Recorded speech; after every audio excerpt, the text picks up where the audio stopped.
Baik, Assalamualaikum warahmatullahi wabarakatuh. Selamat pagi sahabat Terasi.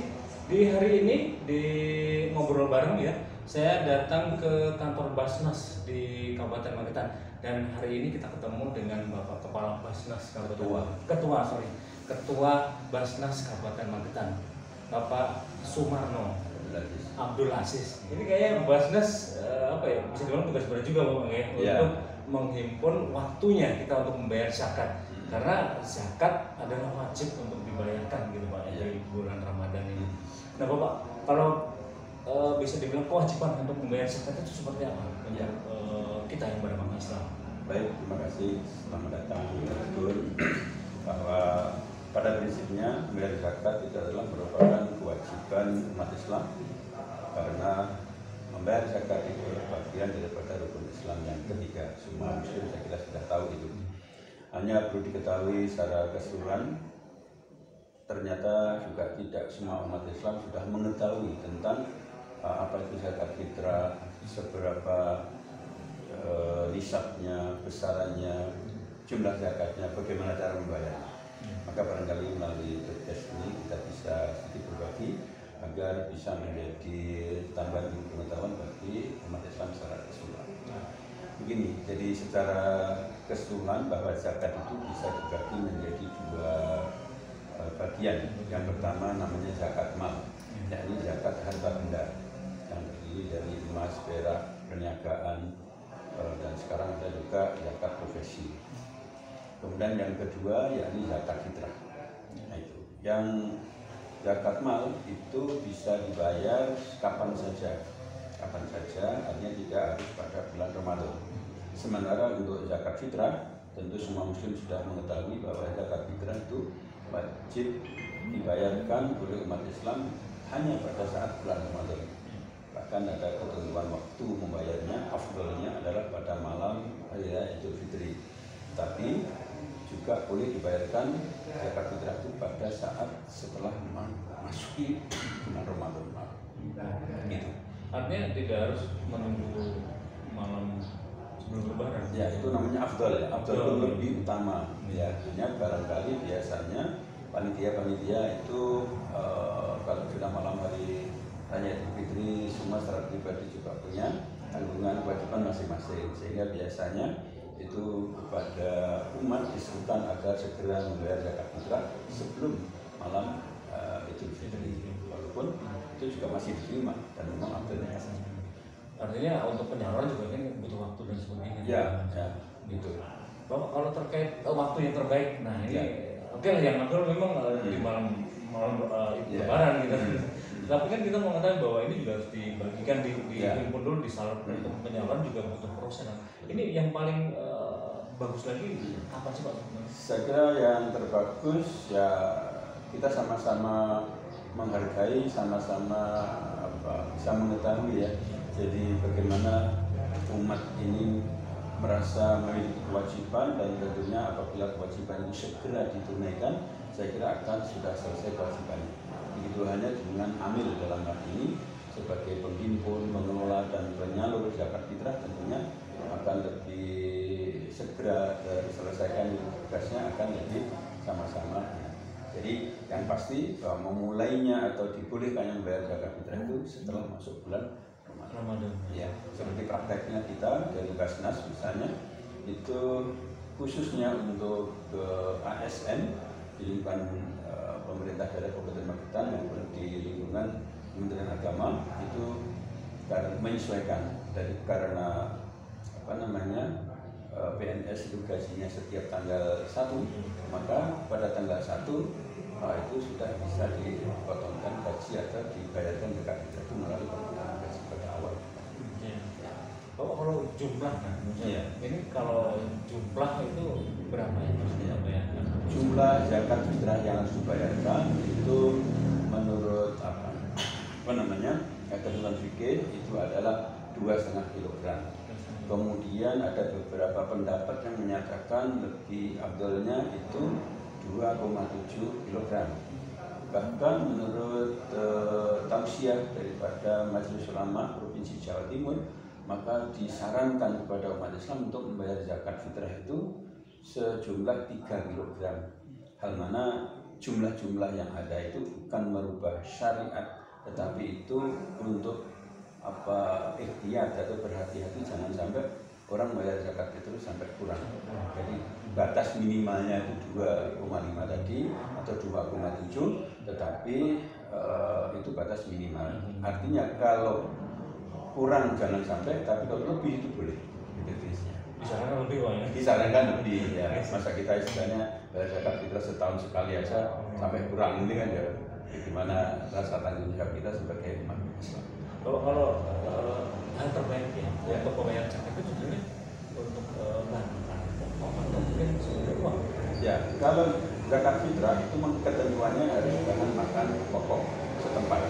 Ya, jadi kalau kita di tenang, misalkan makan pokoknya itu adalah kurma atau gandum, maka mereka membayar zakat fitrah dengan kurma atau gandum.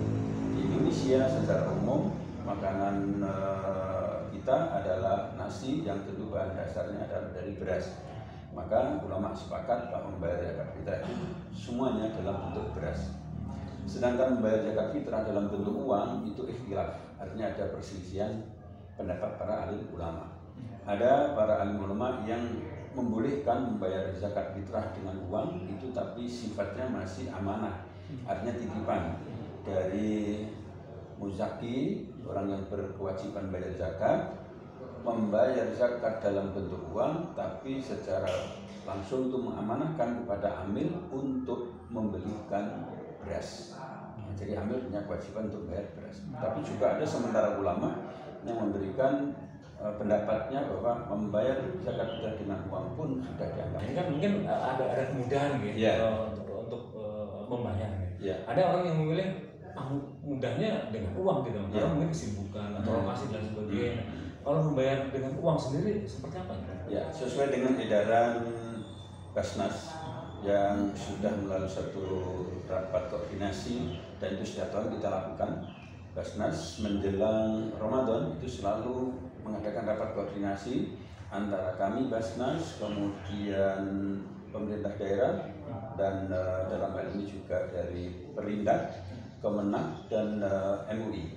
Nah, dari beberapa unsur itu kemudian kita bermusyawarah, dan dari berbagai macam pendapat ataupun usulan kemudian nanti ditetapkan. Seperti tahun ini kita juga sudah menetapkan sebelum datangnya Ramadan itu, kita menetapkan semula itu senilai 45.000 per jiwa, dengan perhitungan harga beras pada saat ditetapkan itu 15.000 per kilo. Kalau kemudian setiap orang harus bayar 3 kilo, maka harus bayarnya 45.000. Perlu diketahui oleh umat Islam secara keseluruhan bahwa di tengah-tengah perjalanan edaran sudah beredar, kemudian ada fluktuasi harga.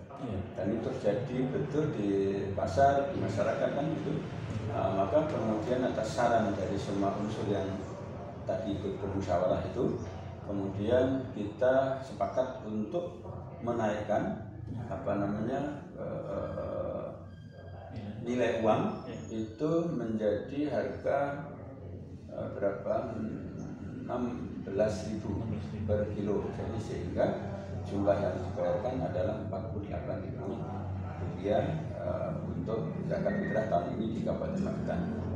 Perlu diinformasikan bahwa untuk penentuan harga itu masing-masing wilayah itu berbeda. Jadi sesuai dengan kondisi wilayah, ketetapan harga atau kebijakan atau kearifan lokal, namanya seperti itu. Jadi mungkin antara satu daerah dengan daerah lain mungkin akan ditemukan bahwa jumlah uang yang harus dibayarkan untuk bayar zakat fitrah itu berbeda-beda antara satu dengan yang lain, sesuai dengan ketentuan wilayah yang ada di sini. Artinya kalau kurang jangan. Kalau kurang jelas tidak sah, gitu ya. Tapi kalau lebih itu lebih baik, akan lebih aman, ya. Coba kalau di Kabupaten Magetan sendiri untuk metode atau sistem yang dulu untuk mengumpulkan atau menerima zakat sendiri dari masyarakat seperti apa? Untuk penerimaan zakat fitrah di Basnas Magetan kita tetap menganut dua-duanya.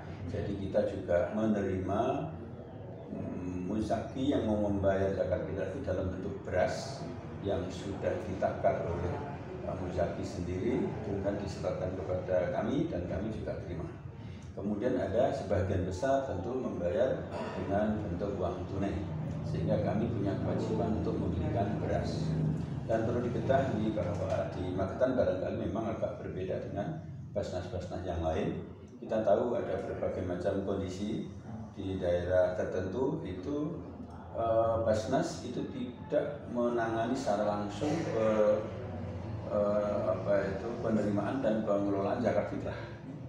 Karena perlu diketahui bahwa kita punya kewajiban untuk mengelola zakat fitrah, menerima zakat fitrah dan membagikan. Dan untuk itu tentu semua orang tahu perlu biaya operasional. Jadi seperti yang sudah berjalan selama ini di Kabupaten Magetan, kita setelah menerima zakat fitrah, kemudian kita kelola sedemikian rupa, lalu kita distribusikan kepada seluruh desa kelurahan se-Kabupaten Magetan. Jadi kalau di Kabupaten Magetan ini ada 235 kabupaten desa dan kelurahan, maka untuk tahun ini satu desa itu mendapat jatah bagian beras zakat fitrah itu dari Basnas sejumlah 1 kuintal. 1 kuintal? Ya, satu desa 1 kuintal. Itu semua rata begitu. Dan dari itu nanti akan dibagikan di desa kepada umat Islam yang ada di desa tersebut. Kalau untuk membayar sendiri, Basnas sendiri menerima seperti apa nanti? Atau mungkin di mana sih kita bisa membayar zakat? Zakat mal maupun zakat fitrah, Basnas bisa menerima baik langsung datang ke kantor menemui bendahara penerimaan atau pengumpulan, dan di sana nanti akan diterima, dilakukan prosesi penerimaan, didoakan dan kemudian menerima kwitansi langsung. Kemudian juga bisa menyetorkan ke rekening Basnas yang sudah tersedia. Ada juga yang melalui QRIS. Ya, jadi dengan itu maka akan lebih mempermudah muzaki di dalam hal membayar zakat. Artinya masyarakat tinggal memilih ya. Tinggal memilih mana yang lebih mudah, datang langsung ke kantor atau langsung ke kantor bank, atau kita menggunakan QRIS atau mobile dan seterusnya. Ya. Kalau tadi satu desa 1 kuintal ya. Artinya 235. Ya, 235 desa kelurahan kali 1 kuintal. Nah ini mohon maaf kalau bisa dibilang datanya berapa jiwa yang menerima? Kalau jiwa itu nanti global Mas ya. Jadi nanti secara rinci bisa dicek di sekretariat kami ya untuk zakat fitrah. Paling tidak kalau 1 kuintal itu bisa juga 5 kiloan saja penerima, sehingga satu desa ada 20 orang penerima. Kalau kali 235 maka akan ketemu sekitar berapa, hampir 500 ya, 450-an warga masyarakat yang menerima zakat. Kalau tingkat kesadaran masyarakat dari Magetan ini membayar zakat seperti apa? Alhamdulillah untuk kesadaran masyarakat Magetan dari tahun ke tahun semakin meningkat. Mana bisa kita cek atau kita lihat dari data pengumpulan Basnas di setiap tahun, alhamdulillah ada peningkatan dari sisi jumlahnya. Tentu ini juga berimbas kepada penerimanya. Jadi kalau pengumpulan kita meningkat, otomatis nanti yang menerima pun juga bisa bertambah. Ini mungkin juga karena kemudahan yang kita berikan, termasuk metode QRIS. Ya, dengan metode, dengan kemudahan itu juga. Ini satu contoh, misalkan ada warga Magetan yang berada di luar daerah Magetan, maka mereka tidak perlu datang ke kantor. Jadi mereka sudah bisa membayar zakat fitrah untuk warga Magetan yang ada di luar daerah menggunakan mobile banking ya, mereka langsung kirim lewat transfer ke rekening bank Basnas Magetan. Nah, setelah itu kemudian mekanismenya pembayar zakat itu langsung kirim istornya, konfirmasi kepada admin kami, dan kami nanti akan menerbitkan kwitansinya. Kalau kita lupa gitu, ya, kita lupa sampai kita mau, sholat id baru kita ingat belum membayar. Apa yang harus dilakukan? Sampai sebelum sholat id itu masih diterima. Jadi zakat fitrah itu batasan akhirnya sampai sebelum terlaksana maka dalam hukum kalau membayar zakat fitrah itu sebelum sholat id masih termasuk zakat fitrah, tapi kalau membayarnya setelah sholat id maka termasuk sedekah biasa. Ya. Perbedaannya? Ya perbedaannya waktu itu tadi. Nah, jadi batasan akhir membayar zakat fitrah itu sebelum pelaksanaan sholat idul fitri di daerah setempat itu. Tapi kalau setelah sholat id baru membayar maka itu masuknya bukan termasuk zakat fitrah tapi termasuk sedekah. Bapak, kalau kita membayar zakat sebetulnya apa yang akan kita dapatkan? Maksudnya? Oke, kita membayar zakat, apa sih yang kita dapatkan dari kita membayar zakat? Dari kita membayar zakat itu kalau Quran memberikan isyarat atau memberikan satu ukuran. Kalau zakat fitrah itu zakat fitrah dan zakat mal itu berfungsi dua. Yang pertama untuk mensucikan jiwa. Karena setiap muslim itu memiliki kewajiban. Dengan terbayarnya zakat maka kita sudah terlepas dari kewajiban. Dari terlepas dari kewajiban itulah maka jiwa kita akan menjadi suci karena sudah tidak punya beban. Karena kalau kita tidak membayar zakat fitrah otomatis kita punya beban dan tanggungan yang belum tertunaikan, artinya berimbas dosa. Nah, dimana jiwanya menjadi kotor. Maka dengan membayar zakat maka jiwa kita akan menjadi suci. Yang kedua akan mensucikan harta kita. Karena pada hakikatnya Islam memberikan garis bahwa 2,5% dari berapapun yang kita terima maka itu adalah bukan hak kita. Apabila itu tidak kita bayarkan, artinya kita memakan hak yang bukan hak kita, dan itu adalah satu hal yang dilarang oleh agama. Bahkan itu implementasinya sangat luas sekali. Dalam tasawuf dikatakan kalau seseorang itu memakan hak orang lain, artinya memakan barang yang haram, maka jangan harap ibadahnya bahkan doanya diterima oleh Allah Subhanahu wa Ta'ala. Itu akibat buruknya karena kesalahan. Ini harus diperhatikan. Ya. Karena ini kewajiban. Iya.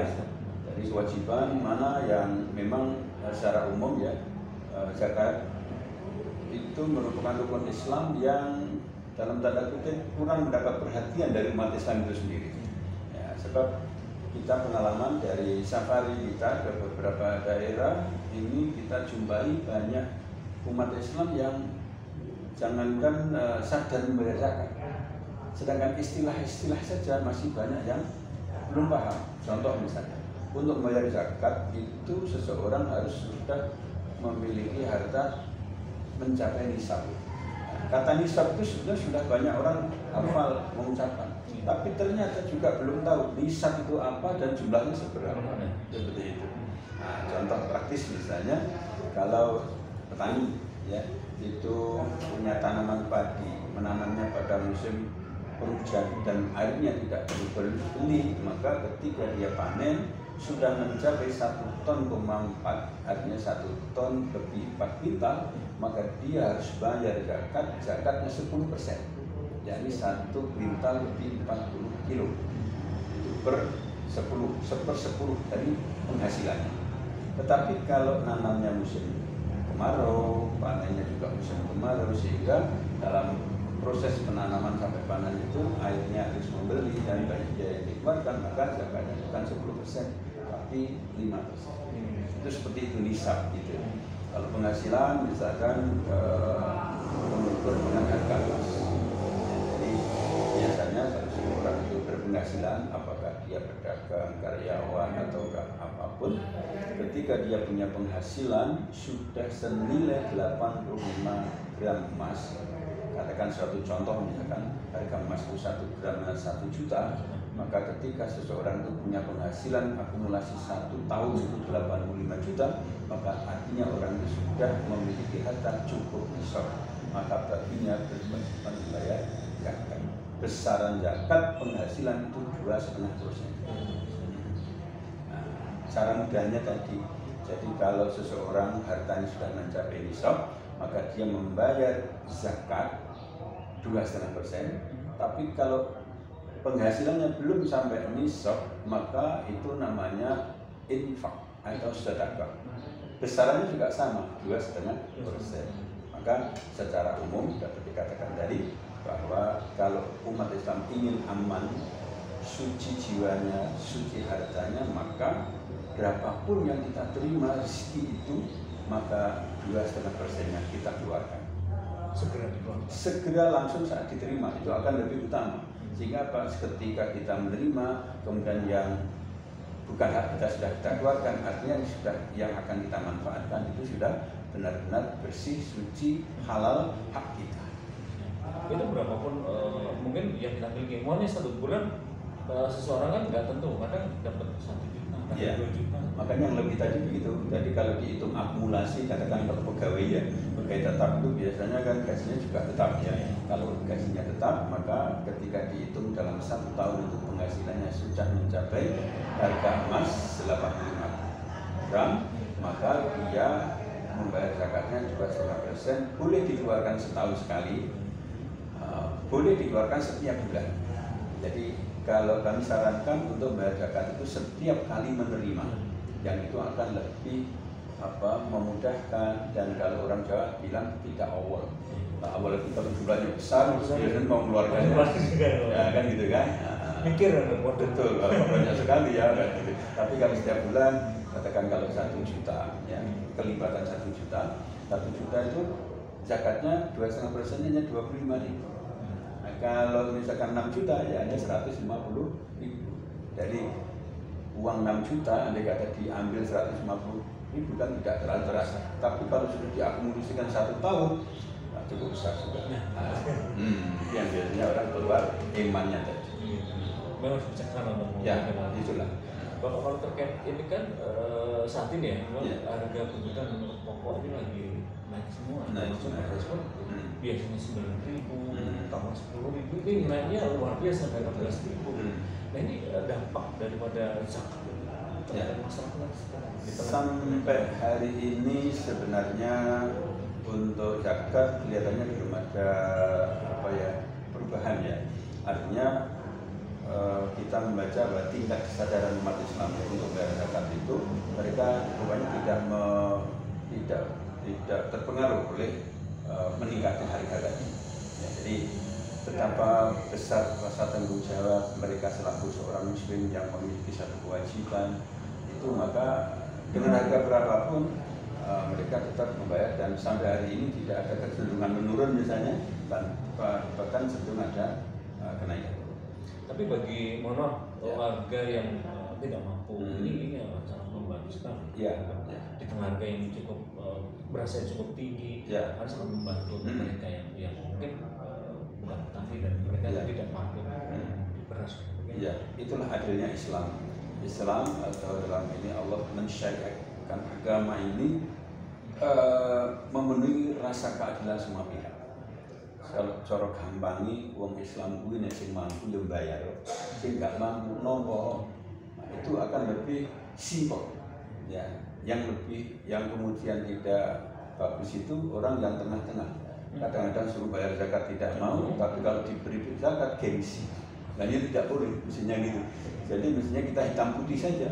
Kalau kita merasa mampu, ya bayar zakat. Tapi kalau kita merasa tidak mampu, maknanya fakir atau miskin, ya sudah terima saja. Nah itu sebenarnya sangat simpel Islam itu. Bapak ini closing statement dong terkait masyarakat ya, agar juga menyadari kewajiban sebagai membayar zakat dan juga waktu terbaik untuk membayar zakat. Baik. Kami dari Basnas tentu mengimbau kepada semua masyarakat Muslim terutama tentunya untuk benar-benar memperhatikan terhadap kewajibannya menunaikan zakat itu, karena perlu dipahami bahwa kewajiban zakat itu setara dengan kewajiban rukun Islam yang lain, karena dalam Al-Quran bahkan hampir mayoritas ayat Quran perintah tentang sholat itu mesti digandengkan dengan perintah menunaikan zakat. Itu maknanya bahwa pentingnya zakat itu sepenting melaksanakan sholat. Begitu hanya dengan akibatnya. Kalau seseorang itu meninggalkan membayar zakat, artinya juga sama berat dosanya sebagaimana dia meninggalkan kewajiban melaksanakan sholat. Untuk itu maka senyampang ini bulan Ramadan, bulan yang suci, bulan yang penuh berkah. Biasanya bayar zakat fitrah diselenggarakan pada bulan Ramadan, dan banyak umat yang juga biasanya membayarkan zakat malnya itu juga pada bulan Ramadan itu sendiri. Walaupun sebenarnya membayar zakat mal tidak harus pada bulan Ramadan. Terima kasih banyak Bapak. Sama-sama. Penjelasannya semoga ini bisa mengubah masyarakat. Insya Allah. Kewajiban Bapak ini kewajiban membayar zakat, dan dampak dari zakat adalah bisa membantu warga yang memang kurang mampu di tengah kenaikan harga bahan pokok yang cukup tinggi. Terima kasih. Assalamualaikum warahmatullahi wabarakatuh. Waalaikumsalam warahmatullahi wabarakatuh.